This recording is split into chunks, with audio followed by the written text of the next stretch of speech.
They told her, loud enough for the cabin to hear, "Back of the plane, people like you don't belong here." A pregnant black woman clutched her belly as her bag was hurled down the aisle like trash. The crew thought she was powerless.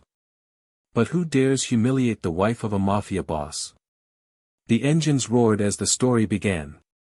The slap of leather against metal rang out as a flight attendant hurled a black woman's carry-on down the jet bridge. Gasps spread through the cabin. "Back of the plane, now. People like you don't belong in first class," the attendant barked, her words sharp enough to slice the air. The woman, visibly pregnant, pressed a hand against her belly as she steadied herself, eyes wide with disbelief. Every face around her froze in silent judgment, watching her humiliation unfold in real time. What no one realized was that this ordinary passenger carried a secret that could shatter the crew's confidence in an instant. The hum of the engines grew louder, underscoring the tension as she reached for her dignity, not just her bag. She walked down the aisle with her head low, the sting of humiliation burning hotter than the cabin lights.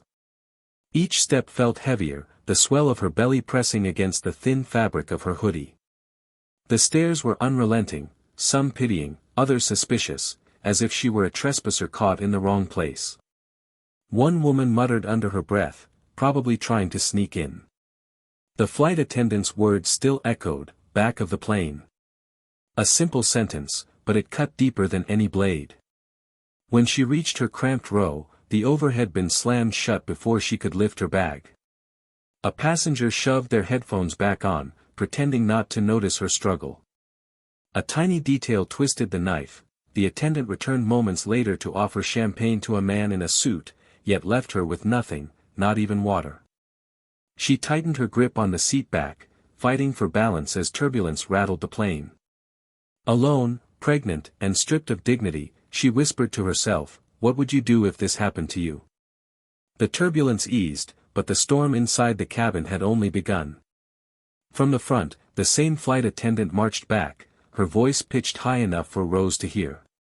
"Passengers pay for peace in first class, not distractions." She didn't say her name, she didn't need to, the pointed glance at the pregnant black woman said everything. Laughter bubbled from a group of college kids 2 rows ahead, cruel and careless. The woman's hand trembled on her armrest. She was no longer a guest, she was baggage, stripped of humanity. Her bag, the one violently thrown aside, lay half unzipped in the galley. A folded letter peeked from inside, gold seal pressed on heavy cream paper. The attendant hadn't even bothered to check before humiliating her. When a junior crew member glanced at the letter, his eyes went wide. He knew the logo, Starkwell Foundation, a ticket sponsor reserved for VIPs. At that moment, the PA crackled. The captain's calm voice filled the cabin, "We're honored today to carry a special guest, invited to Seattle under the Starkwell Foundation. She's seated among you." Heads turned, the tension thick as smoke.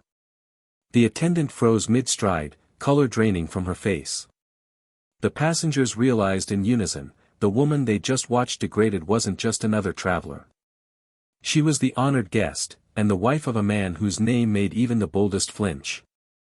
The aisle went dead silent as the captain herself stepped out of the cockpit, silver stripes on her shoulders gleaming. She strode past rows of stunned faces until she reached the woman's cramped seat in the back. "Mrs. Carver," she said with measured respect, "on behalf of this airline, I apologize.